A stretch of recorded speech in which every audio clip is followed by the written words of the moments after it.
Dear students, a very warm welcome to all of you in my today's lecture of business communication. In today's lecture, we will continue with the topic structure of a business letter.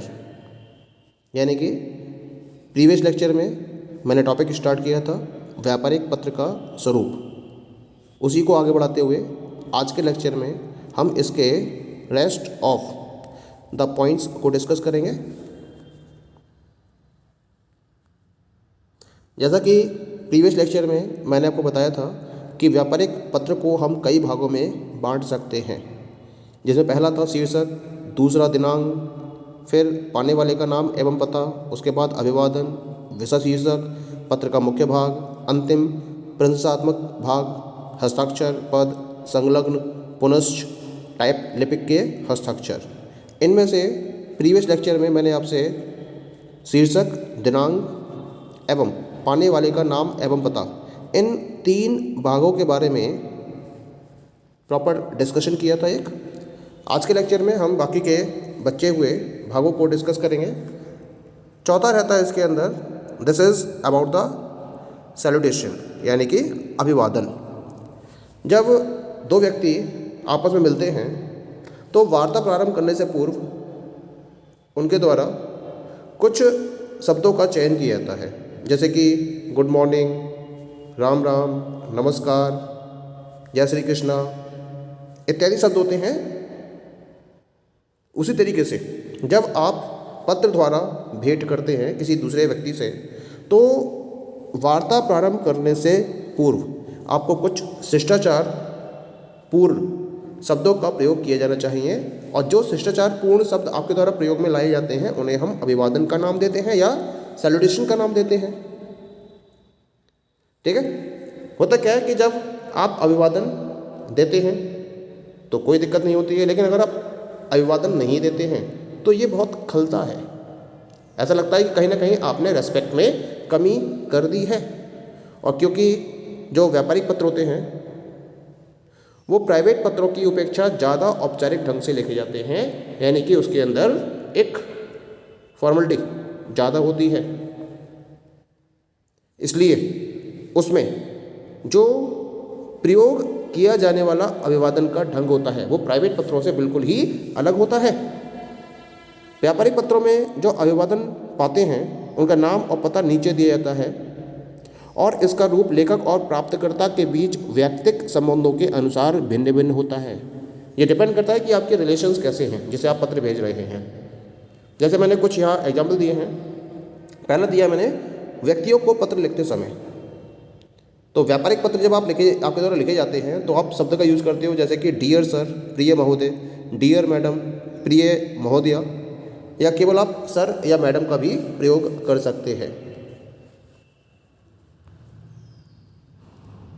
ऐसे ही एक firm या company को पत्र जब लिखा जाता है उस समय dear sir, dear madam, my dear sirs, जब आप मेरे प्रिय श्री, जेंटलमैन महोदय, तो सर और मैडम का प्रयोग बहुत औपचारिक होने के कारण सरकारी पत्रों में अधिक प्रयोग किए जाते हैं, व्यापारिक पत्रों में इनका प्रयोग नहीं किया जाता है। और जब आप बिक्री पत्र की बात करते हैं तो बिक्री पत्रों में डियर कस्टमर या डियर सब्सक्राइबर, इन शब्दों का भी प्रयोग किया जाता है। और जब आप अभिवादन पूर्ण कर देते हो तो उसके बाद हमें कॉमा लगाना नहीं भूलना चाहिए। ठीक है। चलिए अब बात करते हैं अगले भाग की। अगला भाग होता है इसके अंदर विषय शीर्षक, यानी कि सब्जेक्ट हेडिंग। अभिवादन के पश्चात क्या होता है, कुछ फर्में पत्र का संक्षिप्त विषय अभिवादन के नीचे मध्य भाग में भी दे देती हैं, जिसे हम विषय शीर्षक कहते हैं। यानी कि जो डिस्कशन किया जा रहा है व्यापारिक पत्र के अंदर, उससे रिलेटेड एक टाइटल, एक सब्जेक्ट टाइटल अभिवादन के नीचे तुरंत दे दिया जाता है। इससे क्या होता है, दो फायदे होते हैं।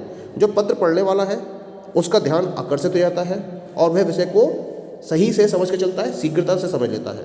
और दूसरा, पत्रों को जब आप फाइलिंग करते हो तो उसमें बहुत सुविधा रहती है आपके लिए। आप विषय शीर्षक के बहुत सारे एग्जाम्पल्स हो सकते हैं, जैसा कि प्रिय महोदय, और इसके नीचे विषय डाल दिया एम्बेसडर कार के लिए पूछताछ, डियर सर, री इंक्वायरी फॉर एम्बेसडर कार। तो जिसके रिगार्डिंग आप व्यापारिक पत्र लिख रहे हो उसी को ध्यान में रखते हुए शीर्षक को तैयार किया जाना चाहिए।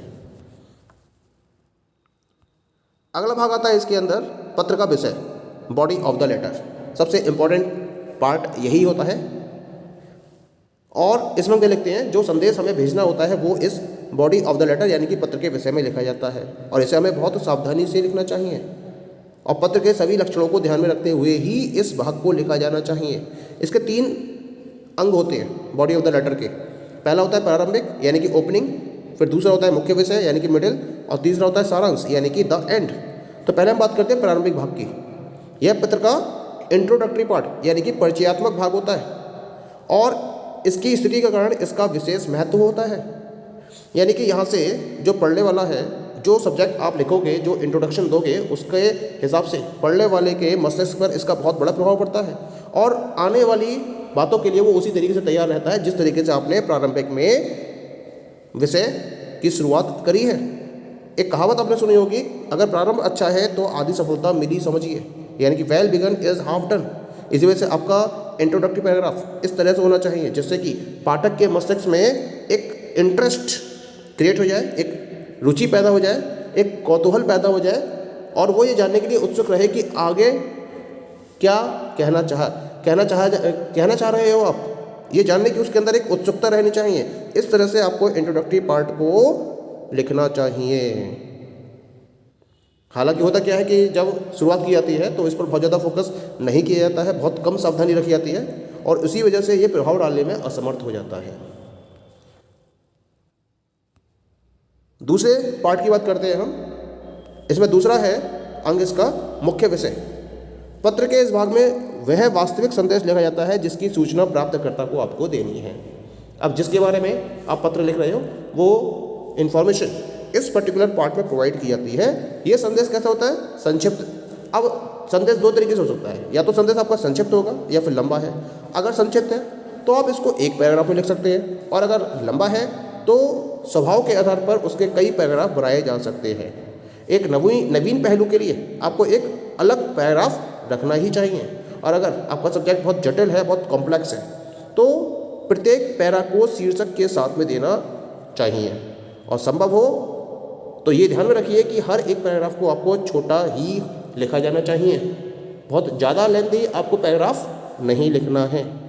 अगर कभी कभी ज़रूरत पड़ती है कि लंबा स्पष्टीकरण देना है तो उस केस में आप पैराग्राफ को बड़ा रख सकते हैं। तो कुछ ये पॉइंट्स हैं जिनको ध्यान में रखते हुए आपको मुख्य विषय को लिखना है।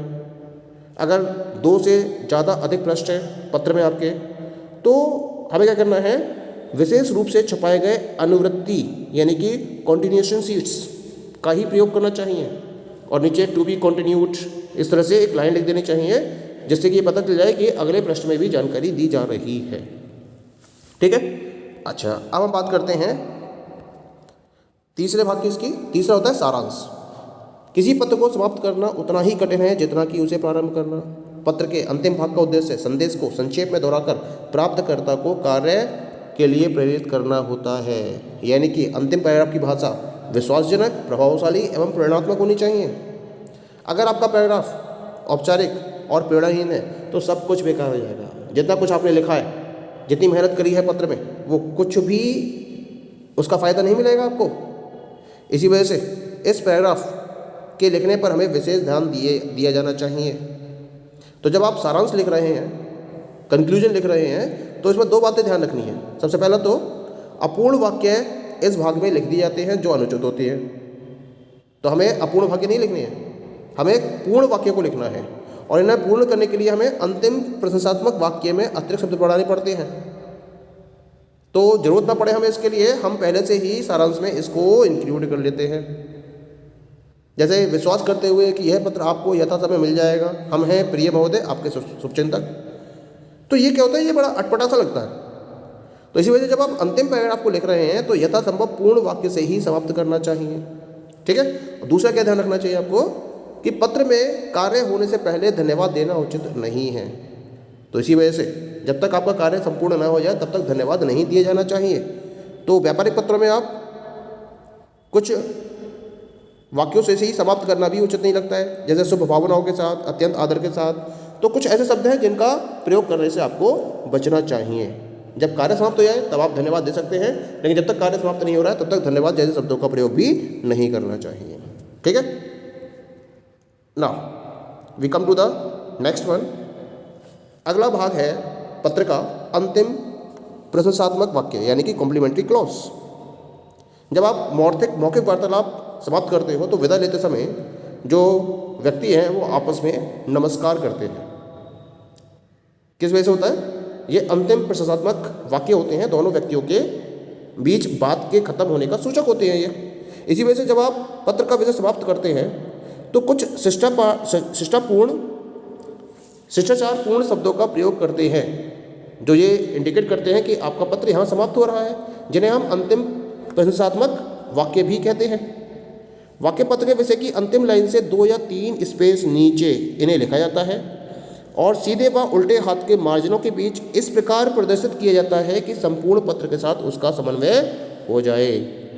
कई तरह के वाक्य हो सकते हैं, लेकिन कुछ मैं आपको यहाँ बता रहा हूँ, जैसे प्रिय महोदय, प्रिय श्री, मेरे प्रिय श्री, ये तो आपका स्टार्टिंग हो गया और ये तो सैल्यूटेशन हो गया।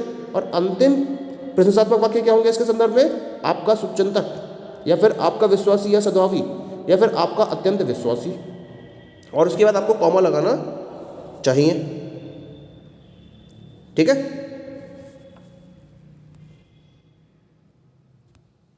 अगला हम बात करते हैं हस्ताक्षर और पद की। ये अगले भाग है पत्र के।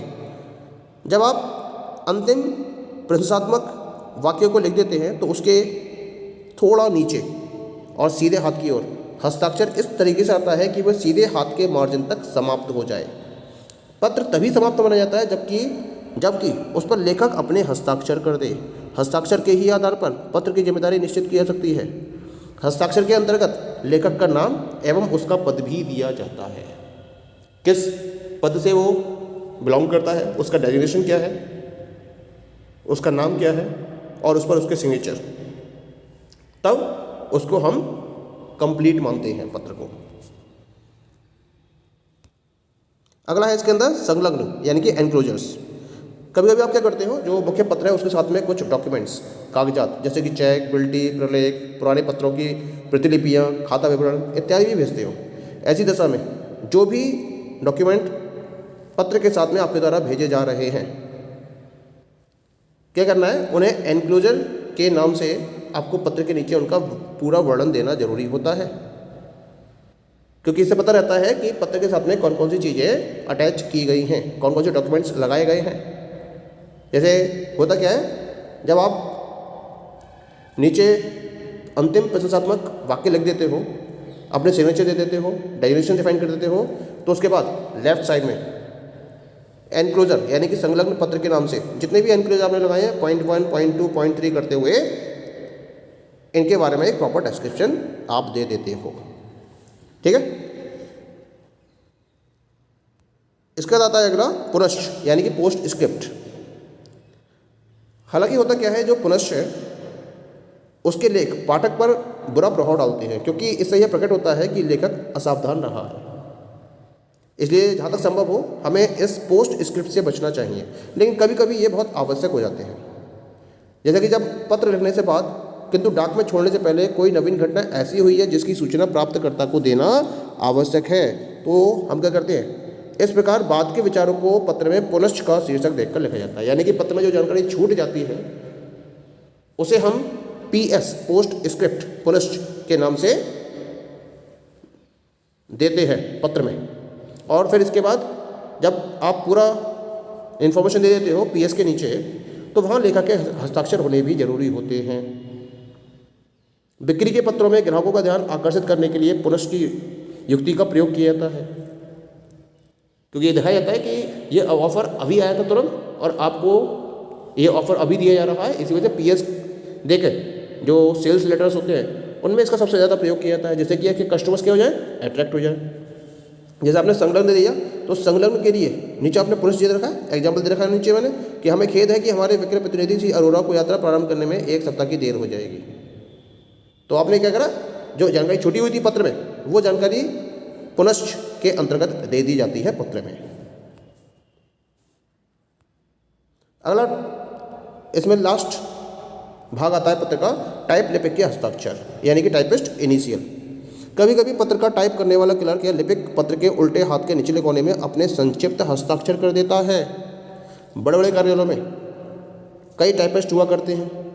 यदि पत्र के टाइप करने में त्रुटि हो जाती है तो उसके लिए कौन सा क्लर्क जिम्मेदार है, इसका पता सरलता से इन संक्षिप्त हस्ताक्षरों के आधार पर लगाया जा सकता है। तो जिसने अपने इनिशियल्स कर रखे होंगे लेटर में, पता चल जाएगा कि ये जो पत्र है ये इस पर्टिकुलर टाइपिस्ट के द्वारा टाइप किया गया था। इसी वजह से टाइप लिपिक के हस्ताक्षर भी करवाए जाते हैं बहुत सारे व्यापारिक पत्रों में। Okay, so these all are the different parts of a business letter.